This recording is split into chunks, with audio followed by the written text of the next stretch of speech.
Assalamualaikum warahmatullahi wabarakatuh. Kawan-kawan mahasiswa semua, kesempatan kali ini kita akan membahas tentang kartel internasional. Baik, untuk kartel ini sebagai pengawalnya, kartel bisa kita artikan sebagai suatu kelompok atau gabungan orang-orang yang diresmikan dalam suatu organisasi. Dalam suatu organisasi yang dimana organisasi ini adalah organisasi formal. Tentunya kalau umpamanya masuk sebagai pemimpin maupun anggota dalam organisasi ini, ada perjanjian formal yang harus sama-sama dipatuhi, sama-sama disepakati dan sama-sama dipatuhi.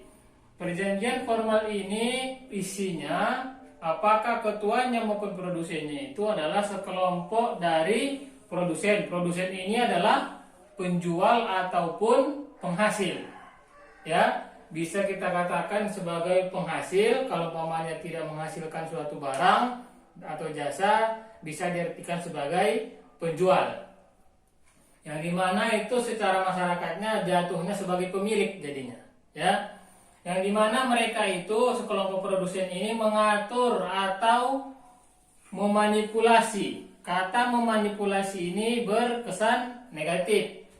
Mereka mengatur atau memanipulasi. Apa yang mereka atur dan manipulasi? Inventory. Inventory ini kita artikan sebagai persediaan barang. Persediaan barang atau stok, ya, atau pasokan. Dan apabila sudah diatur inventory ini, persediaan ini, apa acuannya kenapa mesti diatur? Karena mereka ingin mengatur atau memanipulasi atau menentukan harga. Sesuai dengan hukum penawaran, produsen ini kan berhubungan dengan hukum penawaran. Kalau konsumen baru berhubungan dengan hukum permintaan. Kalau produsen berhubungan dengan hukum penawaran, harga ini semakin mahal harga barang itu, maka semakin banyak jual. Kan begitu. Apa yang membuat barang itu mahal? Stoknya sedikit, inventorinya sedikit. Tidak bakalan mungkin banyak stok, banyak persediaan itu harganya mahal. Tidak mungkin. Kalau banyak stoknya, banyak persediaannya, harganya bakalan menurun. Kalau keinginan harga itu ingin meninggi, menaik, berarti sebagai produsen itu harus memanipulasi stok. Walaupun lagi banyak, jangan dikeluarkan semua, supaya harganya bisa tetap mahal. Karena teori dari produsen ini, semakin mahal harga barang, maka akan semakin banyak dijual, karena akan banyak keuntungan. Apabila memang sedikit barang itu, mau tidak mau orang tidak, kalau sedikit barang itu mau tidak mau orang harus beli walaupun harganya mahal. Kalau umpamanya banyak barang itu dibuat mahal, tidak bakalan mau orang membelinya. Kenapa? Karena barang lagi banyak. Kalau barang lagi banyak, otomatis penjualnya pun bakalan banyak. Makanya untuk menaikkan harga harus memanipulasi atau menimbun lah bahasa kitanya, inventory atau persediaan barang. Yang dimana negatifnya disebutkan sebagai sindikat. Sindikat memanipulasi itu adalah kesan-kesan negatif yang dilakukan orang untuk mendapatkan keuntungan. Itulah kejamnya ekonomi apabila tidak digandengkan dengan ilmu agama. Karena memang produsen itu untuk ekonomi kayakan dirimu. Setelah kaya dirimu, baru kayakan kelompokmu. Kemudian sisa-sisa makan malammu, kata begitu kan, kata Adam Smith, sisa makananmu atau sisa kekayaanmu baru berikan bagi orang-orang yang membutuhkan. Sisa-sisa yang diberikan kepada orang yang membutuhkan. Sementara kalau di agama, malah yang paling kita sukai yang kita berikan. Itulah kejamnya ekonomi apabila menyampingkan ilmu-ilmu agama. Dampaknya kepada konsumen selalu bersifat negatif. Keberadaan kartel ini, apalagi ada bahasa memanipulasi dan sindikat untuk menentukan harga, kartel ini selalu berdampak negatif kepada konsumen. Kenapa? Karena harga-harga barang itu bakalan terus meningkat atau mahal harga barang itu. Inventory, kenapa menangkat harga barang? Karena inventorinya terus dibuat sedikit. Diusahakan dimanipulasi bagaimana caranya sedikit atau pas-pasan, supaya harga itu tidak turun.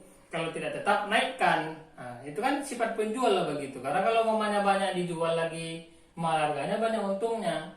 Di internasional, kartel terbesar adalah OPEC,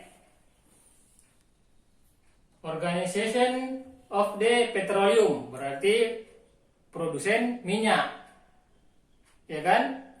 Economic baru countries. Itulah kartel-kartel yang seperti inilah yang merugikan masyarakat, yang dimana Indonesia sebetulnya, Indonesia itu pernah menjadi tahun 2008 pernah Indonesia masuk sebagai salah satu anggota dari organisasi kartel, namun di 2015 keluar kembali, atau terbalik, di 2008 pernah masuk atau keluar, saya lupa. Di 2002 periode Indonesia masuk itu, apakah 2008 pernah keluar, kemudian 2015 masuk lagi. Tahun sebelum merdeka Indonesia pernah masuk kartel, kemudian tahun 2008 keluar, namun kemudian diputuskan untuk masuk kembali kepada organisasi kartel internasional OPEC ini untuk termasuk anggota-anggota negara-negara yang menghasilkan minyak. Cuman kata para ekonomi, pengamat ekonomi itu, Indonesia sebetulnya tidak layak menjadi anggota dari OPEC karena Indonesia maksimalnya malah mengimpor minyak, bukan menghasilkan minyak. Walaupun di lahan kita banyak kelapa sawit, namun kelapa sawit itu ternyata banyak yang dikelola di luar Indonesia, yang dimana mereka menjadi penghasil minyak, walaupun taninya, lahannya ada di Indonesia. Kemudian kenapa bahaya, apalagi bahaya dari kartel ini? Hanya orang-orang yang dalam organisasi inilah yang selalu untung. Tapi untungnya itu bukan kepada negara, kepada semua masyarakat yang ada dalam suatu negara. Keuntungan itu untuk orang-orang yang besar atau orang-orang yang memang kalangan atas. Untung pun mereka tidak sampai kepada kalangan-kalangan bawah atau masyarakat-masyarakat miskin. Makanya banyak orang kaya yang semakin lama semakin kaya, namun yang miskin tetap banyak, kan begitu. Itulah kartel yang negatif ini semakin mengayakan orang kaya, namun orang miskin tetap begitu-begitu saja.